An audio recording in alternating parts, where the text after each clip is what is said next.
Hi, this is Dr. Bart Klika, the Chief Research and Strategy Officer here at Prevent Child Abuse America, and I'm here for another installment of a monthly research review.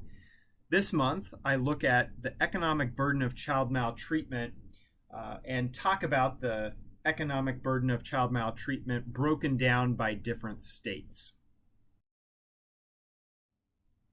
Before I begin with my research review, I just wanted to call to everyone's attention the 2019 Prevent Child Abuse America National Conference, which will be occurring in Milwaukee, Wisconsin, September the 16th to the 18th.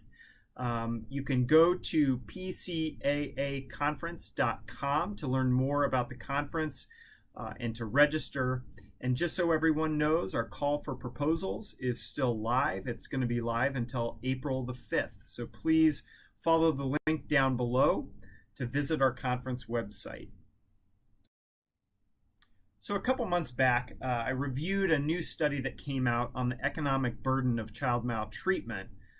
Here on the right-hand side, I provide a comparison of the 2012 cost estimate study as well as the updates from the 2018 cost study, which I'm going to be talking about today. Here you can see the more recent cost estimate has bumped the lifetime cost per non-fatal victim of child maltreatment at about $830,928.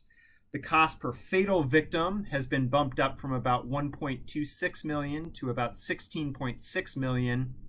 And the overall economic burden of child maltreatment in a given year has been bumped up to anywhere between $428 billion to $2 trillion, depending on whether or not you're looking at just substantiated cases of child maltreatment or if you're looking at investigated cases of child maltreatment.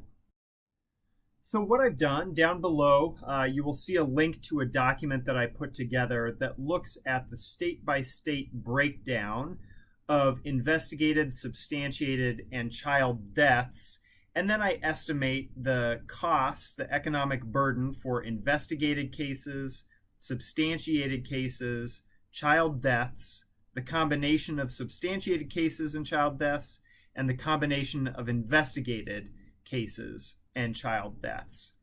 So the data that you see right here in the chart, you can click below to link to my actual chart that I put together to find your state.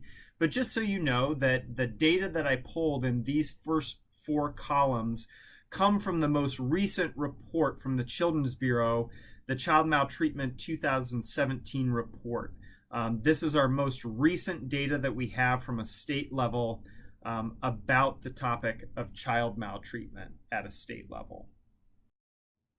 So let me walk you through here how it is that we should interpret some of these data. So I'm going to use, in this example, Alabama to look at the economic burden of investigated cases of child maltreatment. In order to calculate this, I looked at the investigated cases of child maltreatment in Alabama from 2017, and I multiplied that by the per victim cost of maltreatment. And the way that we would interpret this would be by saying that the lifetime economic burden associated with investigated cases of child maltreatment from 2017 in Alabama is approximately $32,299,002,288. Next, let's use an example from Alaska to talk about the economic burden of substantiated cases. What I did here is I took the rate of substantiated cases of child maltreatment in 2017, multiplied that by the per victim cost, and what you see is we would interpret this by saying that the lifetime economic burden associated with substantiated cases of child maltreatment from 2017 in Alaska is $2,691,375,792. Very similar process here for child deaths. We're using the example of Arizona. This time we take the number of child deaths and we multiply it by 16,615,186, which is the overall economic burden that came from the cost study when they looked at child deaths. So we would interpret this finding by saying that the lifetime economic burden associated with child deaths from child maltreatment from 2017 in Arizona is approximately $581,531,510. So some folks may want to actually include substantiated cases and child deaths when looking at the overall economic burden of child maltreatment in their state. So I used the example from Arkansas. And so what I did is I took the overall economic burden of substantiated cases and added that to the economic burden of child deaths. And we would now interpret this by saying that the lifetime economic burden associated with substantiated cases and child deaths from child maltreatment from 2017 in Arkansas is $8,797,740,826. Looking at California as an example, here we're looking at the combination of investigated cases and child deaths.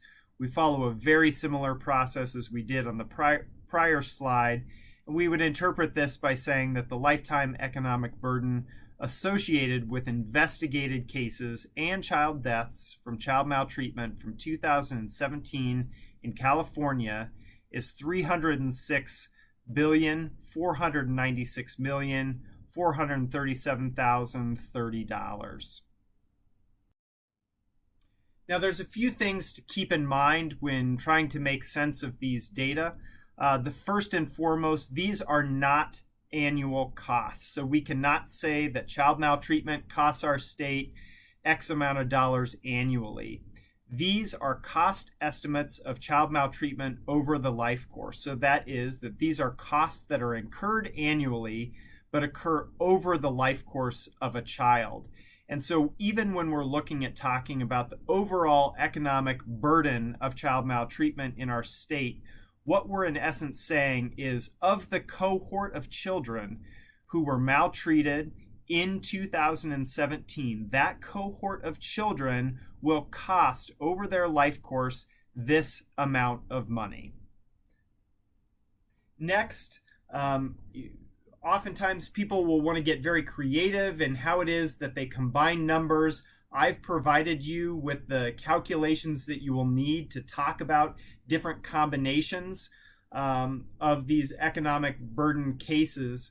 But one thing that you should not do is add investigated cases, substantiated cases, and child deaths in order to reach a larger figure. That is because substantiated cases are already included in the investigated cases. So if you added all three of those numbers together, you would be overinflating your actual estimate of the economic burden of child maltreatment. And then finally, if you do choose to use the investigated cases figure of child maltreatment, some people might come back and say, well, hey, those were just investigated cases. Not all of those cases were substantiated for child abuse and neglect. So what I did is down here, I provided you with some citations for different research articles that actually document the fact that there are very few differences in outcomes between investigated unsubstantiated cases and investigated substantiated cases of child maltreatment.